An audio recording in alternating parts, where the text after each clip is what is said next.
Hello gamers, and welcome to today's YouTube video. Maneuvers, what compositions are good to use, and what tanks could be used as a replacement if you don't have those. This video is going to cover the basics for many clans and teams on what compositions work, why they work, a little bit of good and bad sides about them, and then showing you a list of tanks and where I think they rank in how good they are for maneuvers. And also on top of that, in the next few days, I will be releasing a number of videos on the maneuvers tanks, where you can see a little bit of gameplay and probably some more in-depth conversation about what makes that particular tank good. So don't forget to sub so that 1, you get notified when the next video goes live, and 2, you help us on our way to 100k, which we're desperate to reach one of these days. The basics of maneuver, we won't spend too much time on it, but we'll recap really quickly. It is a 7v7 in an encounter format played through the stronghold functionality. That is literally what it is. You play 2 hours of battles within a prime time that you select, and in those 2 hours you can earn points that bring you closer to earning the tank. You have basically 2 strategies in maneuvers. 1, you are constantly resetting, which means you never have tank lock. 2, you do not reset, which means you will make more points. But of course, when a tank gets destroyed, it will be locked. So you need to have a lot of alternatives for this. What clan strategy you use depends on how many tanks you have, how many teams you have. That is not something I can answer. That is something for you up to decide if you can handle not resetting for a while. Alright, so let's get into it. A lot of you always ask what are some good setups, some good compositions for maneuvers. Today I've decided to cover this and talk about what I think are ideal setups, even for the average player. This is keeping you guys in mind. This would be one of the setups. I would bring double to 60, an IS-7, a 50B, a 60P, a double CS. There's also an alternative from this setup, which is with another IS-7. Now, this kind of setup is harder to execute for a lot of teams because you do have a lot of mobility and a lot of potential for open maps. And the 260 is an extremely good tank with great firepower as well. So the overall lineup has a lot of firepower. The 50B in the mix there helps a bit, for example, for city maps. But like I said, that's interchangeable with, for example, the IS-7. One note to add though, on the CS63s, when you are playing maneuvers, it is mandatory, in my opinion, to have a secondary setup. Now, what do you want to do with the secondary setup is very simple. You want to have a complete or almost complete spotting build on there. This will help you on the odd spotting map that you may get to function as a secondary light. This also enables you to surprise teams by having the CS63 not only able to spot, but also able to shoot. This is an all-rounder setup that works for most open maps. Purely brawling-wise on city maps, it will be harder, especially for the average team, because you don't have a lot of meat. And what I would say meat is like 60 DPs, for example, 705As, something that has a lot of HP, a lot of armor, big alpha. You don't really have this, but in return, you do have crazy mobility throughout the map. Let's take a look at another sort of composition. This composition exists of a lot more brawl-focused heavies in terms of trading, pure trading and pure armor. It consists of triple 60p, a 260 or a 50B, depending on how good of a team you are. You could use a 50B, double CS, and a 907. Again, adding to the note that the CS63s need to have a secondary setup where they can spot with for the open map. Now, what is good about this lineup? It is a lot easier to execute in a way because you're going to have a lineup that also works for city maps because of the triple 60 DP, because of the very large pool of alpha, hit points, and armor that you have available to you. Now, what is the downside of this kind of setup? Mobility. On a more open map, you are going to struggle with the triple 60 DP because they're not very maneuverable tanks. They don't really push very well, such as, for example, a 260 does or an IS-7. And the biggest downside here is the heavy reliance on your medium tanks for those kind of maps. If the CS63s and the 907 happen to die early, you will almost guaranteed lose the game. On open maps, this lineup can still work if you use it right. But again, the medium tanks are very, very important. Losing one or two of them will mean that your team loses all vision, all map control as well. And as a result, will just slowly get picked off from angles. So when you use this setup, city maps probably a bit easier than the first one. But open maps can be harder if you do not get good medium tank positions. Now let's get into composition number 3. This one is probably my ideal one almost overall to play myself because of the fact that this composition has a lot of everything. With the V4 as an armored TD, the double 260, the double 60p, and the double CS, you are well-rounded and capable of really challenging any map. The V4 is still an incredible tank for maneuvers simply because of that armor, that heat pen, and even the alpha. Mobility-wise, it's also very nice, and it takes the enemy usually quite some time to kill it. You have lots of HP on the 60 TPs, lots of armor as well on the 60 TPs. You have the mobility still and the pushing potential of the double 260, which can get pushed by the double CS if you want to make them even faster, or the double CS can even push the 60 TP into position. So this lineup has a little bit of everything. It's an all-rounder. It works on every map. You have lots of variety in tanks, which is also important if you are going for a strategy where you are not resetting constantly, but using locked tanks. Some of these tanks are, of course, interchangeable, which we will talk about more later. So this kind of lineup, even if you die with it, it means that you had a little bit of everything locked, but not all of your 260s, all of your IS7s in one go. So this kind of lineup, again, provides anything a team could really need, in my opinion. The only downside of this lineup, in my opinion, is 1, you need to have secondary setup on CS with spotting equipment, but 2, it can lose against a light tank on open maps. When you're playing against a light tank on open maps, which of course you don't know because of Fog of War, he can really outspot even your CS with spotting equipment if things don't go well for him because of that speed that, for example, an EBR brings. That would, I say, is the only downside of this lineup.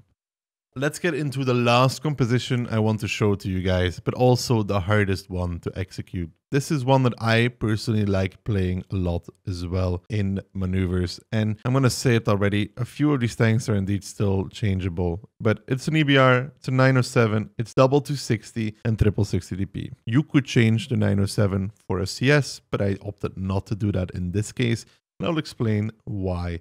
This lineup is pretty niche because it's very, very, very hard to execute. The light tank on a lot of maps is a liability and will lead to you having one less combat tank, for example, on a city map with Brawl. This is why I would usually recommend this for the more experienced team that can play around that light tank, because you lose on brawling potential. That's also why we have added the 907 and the triple 60 DP. They are meant to compensate in terms of firepower for having that light tank. On the downside though, with triple 60 DP, you have a bit less mobility. However, this lineup is very, very potent on open maps. On the 907, you do want to have a little bit of spotting equipment, maybe not too much. CVS optics could be probably enough to spot the other side of where the EBR is not spotting. However, not 100% required. You could exchange to 60 with a 50B as well, which is very possible. That's a kind of personal preference. I like having a 50B. I like having the extra 260 as well. Overall, this lineup on open maps can really, really shut down any team. But the biggest downside of this lineup is how heavily you'll be depending on your light tank / medium player. If those two die, the game is 99% of the time over if they die in the beginning. They are the most important tanks and the most important players. If they do well on open maps, you're going to skyrocket yourself into a prime position to win. But again, this lineup rocks a little bit of everything, but it's mainly trying to compensate the fact you have a light tank by adding that extra firepower into it. Now, of course, you saw in the composition ideal lineups. You may not always have those tanks available, and some of those tanks may be locked. That's why I have decided to make a sort of rating on the tanks, and I have divided them in categories, with starting with the fast heavies. You saw already in the composition lineup that 260 is my preferred fast heavy, but you know, there are other tanks that you could substitute this with. After the 260, which I don't think needs many explanation, it's a very fast tank, amazing gun, amazing pen, amazing speed. The only downside of it is module damage, to be honest, because it has fuel tank issues and can get ammo racked quite easily as well. but fuel tanks is the worst part about it. Experimental HP might be recommended. Following up is the i7. Benefits of the i7 after the 260, it's like the replacement tank, is of course the speed, the hold-on potential, and the alpha. The downsides, of course, being, again, module issues and, of course, low DPM and penetration. After this comes the 277. The reason why the 277 is ranked slightly lower is because it doesn't have the same hold-on potential as the i7. It doesn't have the same mobility as the 260. What it does have, however, is 490 alpha. It could still be used as a substitute for the i7 and 260. I just rank it a little bit lower, again, because it doesn't excel at the same things as those two tanks do. Then, in terms of fast heavies, comes the T110 E5. Why the E5? Well, because its firepower is absolutely crazy. With great DPM, nice heat pen, and pretty good mobility still. The downside of the E5 is that on open maps, it can't really push that well because of the side being absolute garbage. But it does trade that in return for city maps where it's probably going to dominate any sort of DPM fight against any tank. Now, we're getting a little deeper already. The KPZ, the assembly shop tank, is going to be our next heavy on position number 5. The reason why it's below all of the other ones is, of course, lowish heat pen, lowish alpha, and again, not the greatest pushing potential because the sides are rather weak. It does, however, have hold-on potential, but in those kind of fights where people can actually aim in maneuvers, I prefer the E5. Now, following up on position number 6 of the fast heavies is the Chieftain. Believe it or not, I would only put the Chieftain here because after it has gotten nerfed, it is not quite that good anymore. However, what it still does have in every case and scenario is a very, very good hold-on potential. Purely playing hold-on, the Chieftain will excel still, but the other factors like the current speed, penetration, DPM hold it back from being really at a higher position. Then, following up, we have the 113. Downsides of the 113 are pretty obvious. Gun handling, ammo rack, module durability, not the greatest on the 113 in general. But what it does have is mobility and a good turret and pushing potential. A pack of 113s pushing any part of the map with its DPM, alpha, and penetration is pretty nasty if you can execute that well. So that's why it is on position 7 and still has some potential for maneuvers. Now, following up, in my opinion, comes the 780. The 780, again, has more module issues than the ones above, but it has very nice gun handling, very nice alpha, not the greatest of penetration, but it can push still in a pack, and on city maps, that alpha packs a punch and can be very, very powerful. It's really not a bad tank whatsoever. On position number 9, we find ourselves with the 5A. Now, why is the 5A so low, you will say? Because the 5A is not really a pusher, but it's also not really a hold-on tank. The armor doesn't really hold up enough to push or play hold-on. The gun, very random. On top of that, makes the 5A a choice that is playable, but is only really playable by the best players. They will only really excel in that. Everybody else will probably not do too great in the 5A. That's why if it really gets down to it, it's only on position 9.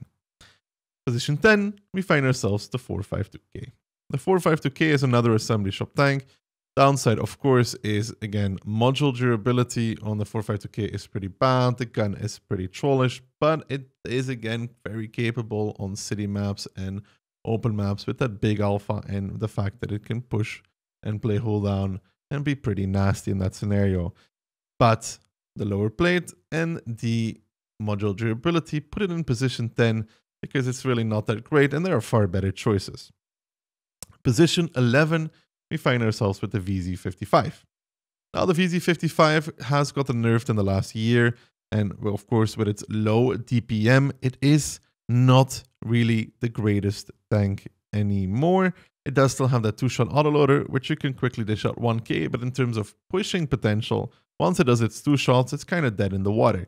That's why I would almost recommend to play the VZ55 with the small gun, aka the single shooter, because it turns it more into a 277 than into an actual VZ. That is something to keep in mind. And if you do use the VZ with a single shot, I would put it even way higher in the ranking because it kind of plays like a 277 and it's very comfortable actually. Position 12, we find the BZ. If we really get this deep into the pool of tanks, I think the BZ can still be used. However, obvious downsides are gun handling, armor because it's very pennable everywhere, and module durability. The BZ is a tank that can still push, but it's really like last desperate measures. If you run out of everything else, then yeah, the BZ can be played. However, I would not recommend it. The downsides are too great. And as last substitute for fast heavies, find the 50B. Now, the 50B can still be used to push and pack, but this is again for really, really good players. Wouldn't recommend it, but if you push and pack and find an isolated target and kill him, then you can snowball off of this. Of course, the downsides are the armor and the fact that after you're done clipping, you are reloading for quite a while. This is it for fast heavies. I don't think I want to go deeper into this category. That's 13 replacements for 260/IS7 with a little bit of benefits and downsides to them. I hope this will help you to decide. Now our second category, you saw it already in the composition. The 650p is the prime, more slow-ish heavy. It has everything. Mobility for a slow heavy, alpha, heat pen, DPM, the 60p, the all-rounder, the best. Then we will find ourselves with an old friend, the 279. The 279, even though it has gotten nerfed, is still a very formidable tank in maneuvers, simply because it still has relatively crazy armor. And that is very good on a lot of maps where you can angle up. Of course, it has other downsides, DPM not being the greatest, gun handling not being the greatest either. Not the highest HP anymore, so there's definitely downsides, but it's all compensated by the fact that on a lot of maps, the 279 is just an absolute menace still when it goes above and super hard to pen for the enemy team, making pretty easy distraction and able to eat shots left, right, and center. Then following up is the IS-4. IS-4 has the benefits of having tremendous armor and a very nice HP pool. Downsides, of course, module durability, you guessed it right. And of course, also gun handling is really not that great on IS-4 altogether, because simply it is an IS-4, and in maneuvers, you're not really playing many tanks with stabs. An old friend finds ourselves into the next position on number 4, which is the Eskong. As a slower heavy, it still has a lot of cooldown potential, and the DPM got nerfed a little bit, but it's still able to rack up damage rather well. And for a lot of players, this is a comfortable tank to play, as the gameplay on it is very easy and obvious, and missing is not the worst thing in the world. Downsides over the Eskong, of course, are, again, module durability with the ammo rack and the speed not being the greatest. Position 5. If you do happen to have this tank from previous maneuvers, the VKK can also very much be played in maneuvers, however, not in mass. With its heat pen, HP pool, and relatively good mobility, the VKK is a formidable tank and will go through almost anything you will find on the battlefield. Downside of the VKK is very simple: the gun handling and the shell speed, and a little bit of module durability, which is just a common factor for slow heavies. Next up, after the VKK, we have the ST2. Believe it or not, the ST2 is actually a very good tank still, even for maneuvers. Downsides is the gun performance in terms of accuracy. Tends to go a little bit of everywhere. Not the greatest of DPM either. But what it does have, of course, is the potential to finish off tanks rather quickly because of the 2 shells it has available. And also has very annoying armor for a lot of tanks with really strong hull at angles, strong turret as well, and relatively good mobility. Then comes the 705A. Now, 705A, I don't think I need to explain too much about the downsides. Module durability, gun handling, and the fact that the turret is in the back. On some maps, the 705A in maneuvers will be amazing, but on open maps, it will absolutely struggle. The upsides, of course, are lots of armor, good alpha, and that potential to side scrape on more city-ish maps, but on open maps, cannot really play Hulna, needs to overpeak a lot to get a shot, so it will struggle on those. Then we find our old friend, our old love, on position 8, the AMX M4. The M4, still a tank that can be played, but of course, being as tall as it is, it will stick out everywhere, especially on open maps. But in return, it does get this nasty gun with a nice alpha, which can be pretty devastating.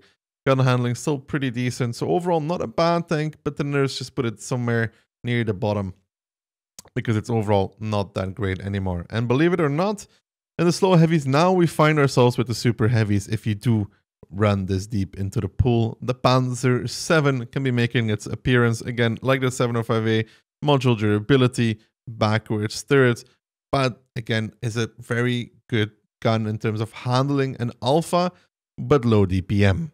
The Panzer 7 can be played, however not in mass. This is a one kind of a pick, so you only use one of them just to hold a position. Lots of HP, good armor as well, can be annoying for the enemy team.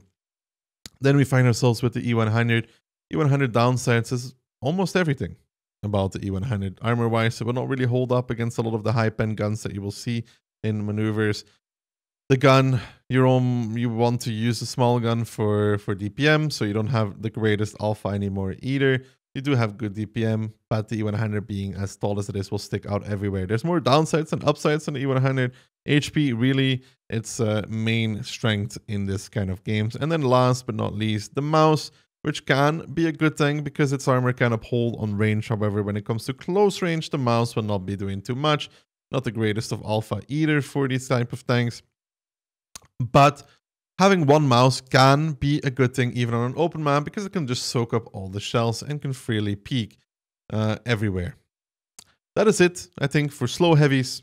11 potential tanks that you could play in maneuvers with a little bit of thoughts about them as well. Now a short category, and it's called support heavies. Now, there's not too much to say about this. You saw it in the composition. I like having a 50B because of the mobility it provides and the fact that it can go across the map.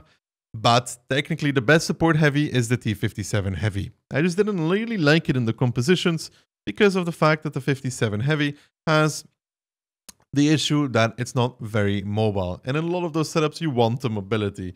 However, for pure brawling, the T57 will always outplay the 50B, and then nasty heat pen and DPM can come in very handy on any sort of city maps. Now we get into the category of medium tanks. You saw it, I like using CS63s because of course it has the very best mobility with still a fine gun for maneuvers. If you do happen to need to replace it, I think with the recent buffs to the Batchat, it finds itself in position number 2. Upsides of the Batchat, of course, is clip potential, spotting ability, maneuverability, very mobile tank. Downsides is in a brawl, you need to get involved to actually hit those 5 out of 5s, which can be very hard because you can really just still explode because of your limited HP pool. So you have to watch out with that. But overall, still a very good replacement for a CS. Then we find ourselves with the 907. 907 has the benefit of high base camo, can be used as a spotter as well with the right equipment, good mobility, good DPM, low ammo count however, but overall just a versatile medium that can really work on every map. Now, after that, we find the 430U, and you may wonder, 430U this high? Yes, 430U has really high base camo, so can still be used as a spotter, can still have pretty good mobility, but mainly for brawling, that 440 alpha, and even for city maps, it's a pseudo heavy. So it serves more than one role. Very versatile medium. Then we find ourselves with the Senti X. Again, very good mobility. Can be used a little bit as a spotter. Can play hold on positions. Can be part of the pack of tanks that wants to push and brawl and farm for them. Just overall a really nice little medium. Downsides of the Senti X. There isn't really any major downsides to this tank. It's just a very nice versatile medium. 1-1B. Again, a very nice tank, amazing heat pen, amazing DPM, has a little bit of armor as well, can be used in a brawl. Downside of the 1-1B, of course, module durability, and the fact that it doesn't really have any gun depression. If we do happen to get this deep into the pool of mediums, then the 1-1 can also serve as a viable pick. Why? The 1-1 is actually a very good tank now. Again, can be used in brawls in combination with fast heavies, good DPM, good alpha, relatively good armor as well. And overall, just a really nice tank nowadays since they got buffed. Then we find ourselves with the Leo. Now, the Leo, of course, can still be used as a spotter, can even push tanks, has an amazing gun, amazing alpha, good DPM. Downside of it, you can't really use it in a brawl, and it's extremely squishy, so very, very hard to play. And the HP is probably never going to be contributed into a fight. Now, after the Leo, we have the Vickers. It has basically the same kind of deal as the Leo, except for I think it's just worse than the Leo in almost every aspect. So that's why the Vickers is below the Leo. Then we find ourselves with the E50M, another pseudo kind of heavier hybrid tank. Unlike the 430U, though, a lot chunkier, bigger, easier to pen, not as good in hold down, but is able to be part of a push and does contribute a lot of HP, even some armor as well. So overall possibility for that every map kind of type. Then we find ourselves with the K91. K91 upside amazing DPM, can also be used as a spotter. Pretty decent mobility, downsides, module durability, and the fact that the gun can be very, very random. And then last but not least, we have the enjoyer category. The UDAS 1516 is the type of tank that you can only play if you are actually good at the game, because it can still be used on some maps as like a hold on kind of pick. However, it is really not recommended. The only possibility it has is to play hold down. Doesn't really have U-range either. This is if you're really deep down the barrel. Now, you saw in the compositions, I like using a V4. However, you know, nobody has unlimited amount of V4s and not everybody has V4s. V4s is, of course, the overall best one because it combines everything into its tank. If you don't have a V4, however, a Bliskavica can still be a very potent tank on a lot of maps. Downside of it, it needs to be played above the enemy to be successful and close range as well. But purely brawling with that alpha and DPM and speed, it's absolutely a crazy tank. Now, if you don't have a Bliska, we are going already into less great territory, in my opinion. The Badger is very playable. Hold down, it's absolutely crazy against literally anything and can be used as well in maneuvers. However, it will be very, very slow. That's the biggest downside. It's slow compared to what the rest of your team might be playing. However, purely holding a position, the Badger is going to be very, very good at that.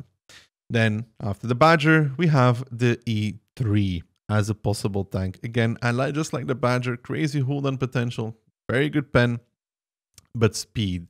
You will have to play around the E3, which will lower your pushing potential, will make you play more of a controlled kind of game because the E3 will almost always be lagging behind the push. Now, we have my favorite tank, though, from this probable list is the VZTD. Now, the VZTD is a tank I would recommend only if you kind of know what you're doing, because the VZTD with that crazy alpha of 750, but mainly crazy alpha of HE that can be very useful of 1100, is a formidable tank. It can be used in a push even, simply because it's very fast, it's very mobile, it can move across the map. So in a bit more of armor TDs, because it is armored if it's above your opponent, the VZ is a very, very good tank. The downside of it is, you know, you have to know what you're doing to play it well. Then we go down towards the E4. The E4 faster than the E3, but trades off armor, of course, in return for that. It will, however, not be lagging behind the push as much as an E3 or a Badger, but it loses so much armor that you come to question, is it really worth it anymore at this point to pick such a thing? But I felt like mentioning it on the list just in case you really need to find a replacement. Then we find the Mino. It would be higher before, but since it got nerfed, the Cupolas are pennable now, which puts the Mino in an awkward position that it can still play hold down, but however, it will not be as invincible as it used to be. Therefore, the Mino is still a good tank. However, I don't think it's a great tank anymore in the armor TD category. It can still, however, play kind of cool hold down, but not just like before. And then last but not least, the meme tank, the Yak Panzer. Yeah, you can use a Yak Panzer if you're down towards nothing else, but however, I wouldn't recommend it. Gun handling, mobility, and even armor, not the greatest. It's more of a meme pick than anything else, but if you're really this deep down the list, then you may as well. And then we have, of course, support TDs. The reason why they weren't included in the compositions is because support TDs force you to play around them. And playing around them changes everything about the composition and lowers your pushing potential as well. The very best support TD is the Hori. Of course, again, you have the downside with the Hori that it doesn't have a turret and that it needs to be played medium to close range, but it can't really brawl. Upsides, of course, amazing alpha, amazing pen in combination with that. Then, of course, we have the Forge B. The Forge B is an amazing tank nowadays. However, you need to be good to play it in maneuvers, and the downside of it is finding the right engagement, which is why I wouldn't really recommend any of these tanks unless you know what you're doing. If you find the right engagement, though, the Forge B can eliminate one tank rather quickly, and it may be very potent on city maps. However, it's kind of handicapping your lineup on open maps in return. Then we have the SCRV. I mean, upsides, great DPM, great pen, great gun. Downside, has a siege mode. You have to play around it completely to put it into effect. You can't really push with an SCRV because it's going to be just sitting behind and not being able to shoot anything. Then we have the 268, the regular one. I mean, amazing heat pen, amazing HE, but the gun and pushing potential just isn't there. And then last but not least, the Gorilla. If you really want to, you can play around it again, but again, it eliminates all your pushing potential. You have to play around it, and it just forces you into a different kind of style and maneuvers, which I personally do not like. And then, of course, the light tanks. You know, you saw it in one of the compositions. There was an EBR. EBR is straight up the best light tank for maneuvers. There's no explanation needed about why. Camo, even pretty decent view range. Mobility, firepower, EBR has it all. If you do need a follow-up light though, and you would like to play with one, T100 is IMO the second best. Why? Because the T100 can still kind of fight, whereas its follow-up, the Manticore, is a better spotter, but has worse firepower. Then of course the 105 is coming next. It's overall a bit worse than T100 and Manti at everything, but it does have a clip. Getting the clip in, you know, mini bad shot-ish can be useful on some maps, simply because it is able to delete a tank. And then last but not least, I think RHM is probably the worst one for maneuvers because it's the hardest to play. It cannot really spot on open maps, so you have like a half medium where you're almost just better off having a CS63 instead.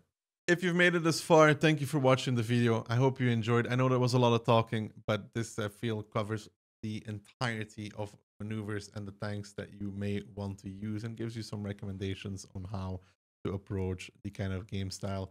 There will not be map videos on maneuvers because there's simply too many maps and it's too dependent on the composition you decide to play with. As always, thank you guys for watching. See you guys on the very next one.